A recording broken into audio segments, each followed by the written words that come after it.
రైతే రాజు ఛానల్కు స్వాగతం. రైతులకు వీక్షకులకు నమస్కారం. ఇక ఈరోజు వీకోటా మార్కెట్లో విక్రయించిన వివిధ రకాలైనటువంటి టాప్ కూరగాయల ధరల గురించి తెలుసుకునే ప్రయత్నం అయితే చేద్దామండి.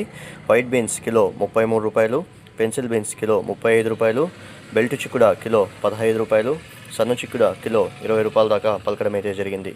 పెద్ద కాకరకాయ ముళ్ళ కాకరకాయ వచ్చేసి 16 రూపాయలు, పన్నీర్ కాకరకాయ 18 రూపాయలు, క్యారెట్ 25 రూపాయలు, ముల్లంగి 6 రూపాయలు, బెండకాయ 15 నుండి 25 రూపాయలు, వరి వంకాయ 5 రూపాయలతో ఉండి 8 రూపాయలు, పాల్యం వంకాయ 10 రూపాయలతో ఉండి 15 రూపాయల దాకా పలకడం అయితే జరిగింది.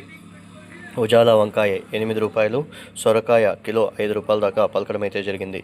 ఇక బీరకాయ విషయానికి వస్తే కిలో బీరకాయ వచ్చేసి 20 రూపాయలు, అలసంద 27 రూపాయలు, కందికాయ 35 రూపాయలు, అనపకాయలు కిలో 40 రూపాయల దాకా పలకడం అయితే జరిగింది. ఇక పచ్చిమిర్చి విషయానికి వస్తే పచ్చిమిర్చి నిన్నటి కంటే కిలో పైన 5 నుండి 6 రూపాయలు తగ్గినట్లా చెప్పుకోవచ్చు. కిలో పచ్చిమిర్చి ఈరోజు 36 రూపాయల దాకా పలకడం అయితే జరిగింది. ఇక క్యాబేజు 54 కేజీల బస్తా వచ్చేసి 140 రూపాయల దాకా పలకడం అయితే జరిగింది. ఇక కాలీఫ్లవర్ విషయానికి వస్తే 21 పీసుల కాలీఫ్లవర్ వచ్చేసి 200 రూపాయల దాకా పలకడం అయితే జరిగింది. ఇక దోసకాయ విషయానికి వస్తే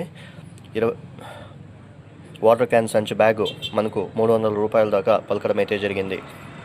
బంగాళాదుంపలు ఉర్లగడ్డల విషయానికి వస్తే 44 కేజీల ఉర్లగడ్డల బ్యాగ్ వచ్చేసి 700 నుండి 770 రూపాయల వరకు కూడా ఈరోజు వీకోటా మార్కెట్లో పలకడం అయితే జరిగింది. ఇక టమాటో విషయానికి వస్తే నిన్నటి కంటే 20 రూపాయల బాక్స్ పైన తగ్గినట్లు చెప్పుకోవచ్చు. ఇక ఈరోజు వీకోటా మార్కెట్లో ఎంసీకే మండీలో వచ్చేసి top number 1 quality A1 grade tomato వచ్చేసి 120 రూపాయల దాకా పలకడం అయితే జరిగింది. ఇక స్వీట్ కార్న్ 8 రూపాయలతో ఉండి 10 రూపాయల వరకు కూడా పలకడం అయితే జరిగింది. ఇక యాక్షన్ విషయానికి వస్తే ప్రతిరోజు వీకోటా మార్కెట్లో మధ్యాహ్నం 3 గంటలకు యాక్షన్ అనేది ప్రారంభమవుతుంది. మరిన్ని అప్డేట్స్ కోసం రైతే రాజు ఛానల్ను సబ్స్క్రైబ్ చేసుకోండి, లైక్ చేయండి, షేర్ చేయండి. అలాగే మేము పంపే వ్యవసాయ సమాచారం అంతా కూడా నోటిఫికేషన్ ద్వారా పొందండి. నమస్కారం. ఇక గమనిక, రైతులు తెచ్చే కూరగాయల క్వాలిటీ బట్టి రేట్లు నిర్ధారించబడతాయి. రైతులందరూ కూడా గమనించగలరు. చూసారు కదా ఫ్రెండ్స్, నా వీడియో కానీ మీకు నచ్చినట్లయితే లైక్ చేయండి, షేర్ చేయండి, సబ్స్క్రైబ్ చేసుకోండి. పక్కన బెల్ ఐకాన్ని క్లిక్ చేసి ప్రతిరోజు వ్యవసాయానికి సంబంధించిన వివరాలన్నీ కూడా నోటిఫికేషన్ ద్వారా మీ మొబైల్లో పొందవచ్చు.